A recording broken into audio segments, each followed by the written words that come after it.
Bonjour à tous, j'espère que vous allez tous très bien. Aujourd'hui on se retrouve pour une nouvelle vidéo, donc vidéo d'analyse sur le Bitcoin. Donc comme chaque semaine on va analyser le chart du Bitcoin, donc essayer d'anticiper, de voir les différents scénarios qui peuvent se produire. Donc avant de démarrer la vidéo, comme d'habitude, l'analyse est faite sur la plateforme PrimeXBT. Donc PrimeXBT est une plateforme de trading de crypto-monnaies, vous pouvez trader les crypto-monnaies avec des effets de levier.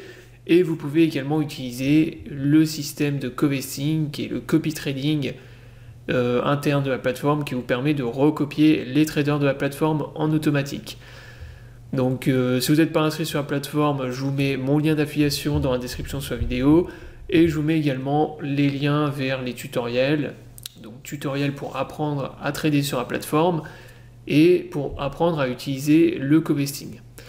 Donc maintenant on démarre la vidéo d'analyse. Donc la semaine dernière je vous avais fait une vidéo où je vous avais présenté deux patterns. Donc je vous avais présenté un pattern bear avec les différents scénarios. Donc le premier c'était le triangle bear de distribution qui était ici, que je vous mets en violet.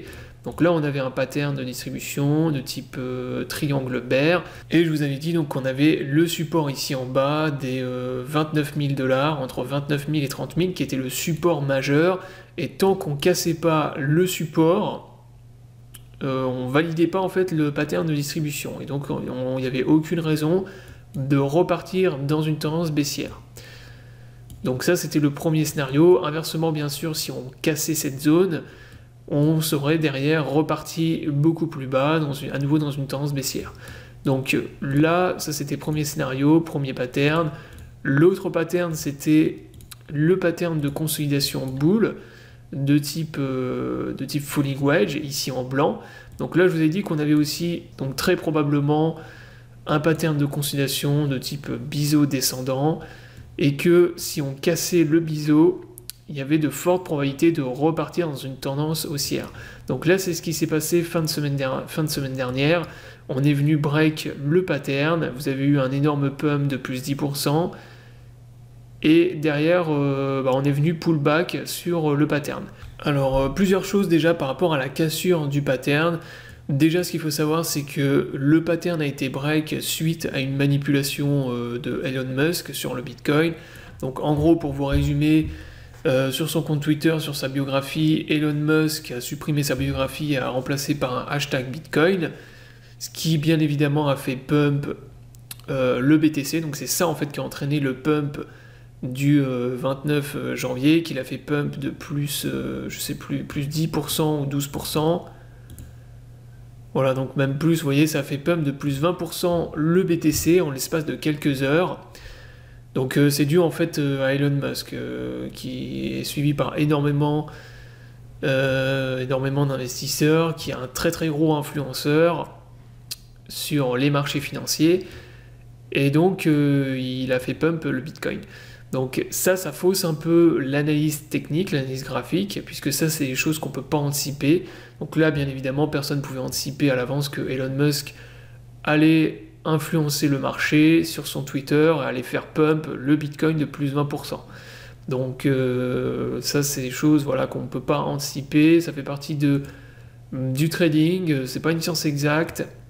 Vous avez des influenceurs, vous avez des éléments externes, des news notamment, qui peuvent influencer le marché et vous faire soit pump, soit dump le marché très très rapidement, sans que ça ait aucun rapport avec l'analyse graphique. Donc là, il y a quand même eu un break, vous voyez, de la ligne de tendance en blanc que je vous avais tracée, qui a entraîné donc beaucoup d'acheteurs. Donc là, pour le moment, ce qu'on peut dire sur Bitcoin, c'est que on a break le pattern de conso bull. En théorie, on devrait repartir dans une tendance haussière maintenant.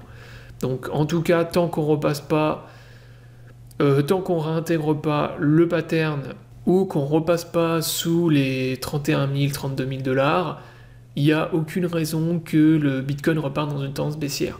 En revanche, moi ce que je pense, c'est que comme il y a eu une manipulation du marché et que le marché était peut-être pas encore tout à fait prêt à repartir dans une parabole, dans quelque chose de vraiment très très bull, pour, je sais pas, taper par exemple les 50 000, là moi ce que je pense c'est qu'on va range encore très longtemps dans cette zone.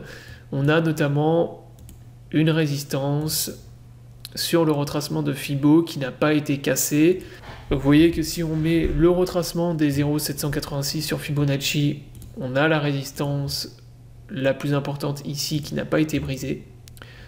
On a d'ailleurs été rejeté pratiquement au niveau de cette résistance. Et en fait, tant qu'on ne casse pas ce niveau-là, on n'est pas non plus dans un marché qui est bull. On est bloqué dans un range. Donc là, moi, c'est ce que je pense, ce qui va se produire sur Bitcoin pour les semaines et les jours à venir. Je pense pas qu'on repartira dans faire un plus bas. En tout cas, tant que le support ici tient, il y a le support des 29 000, 30 000 $, il tient, le Bitcoin n'ira pas plus bas. En revanche, tant qu'on n'a pas non plus brisé cette zone de résistance, le Bitcoin va rester bloqué dans son range.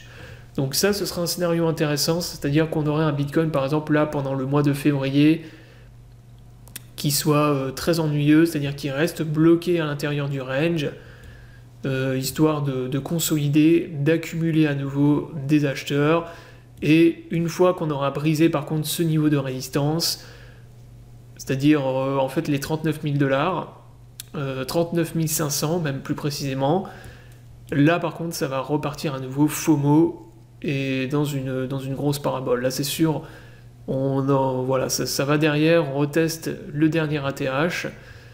Il y aura peut-être un rejet temporaire à court terme au niveau du dernier top, mais par contre, ça va repartir bull vraiment très très vite. Donc là, le pattern, il est break. Donc là, bon, il y a la ligne de tendance ici, comme je vous l'ai dit, on a fait 2 pullbacks sur cette ligne de tendance. Et donc le scénario le plus probable maintenant, comme je vous le disais, c'est vraiment le Bitcoin qui va rester bloqué à l'intérieur de cette zone pendant un long moment, histoire voilà, que tout le FOMO se calme un peu sur Bitcoin. Et ensuite, bien évidemment, il faudra surveiller l'extraction de ce range. Donc tant qu'on est bloqué à l'intérieur du range ici, sur le Bitcoin, il n'y a pas de réelle tendance. Pour moi, même si encore une fois, je pense qu'il y a quand même plus de probabilité de repartir dans une tendance bull, mais ça va prendre du temps. Voilà, ça va pas se faire du jour au lendemain. Je pense que ça va consolider pas mal, hein, bloquer à l'intérieur de ce range. Et par contre, l'extraction du range, il faudra pas la louper. Hein. C'est-à-dire que là, si on break ce niveau, ça va repartir dans une parabole, ça repartira dans du FOMO, et inversement, si on break le support ici, gros dump sur le Bitcoin, retour probable vers les 25 000 $. Voilà, donc j'espère que la vidéo vous aura plu, donc je vous invite à vous abonner à la chaîne pour ne pas rater les prochaines vidéos. Je vous souhaite à tous une bonne journée, et à bientôt pour une prochaine vidéo.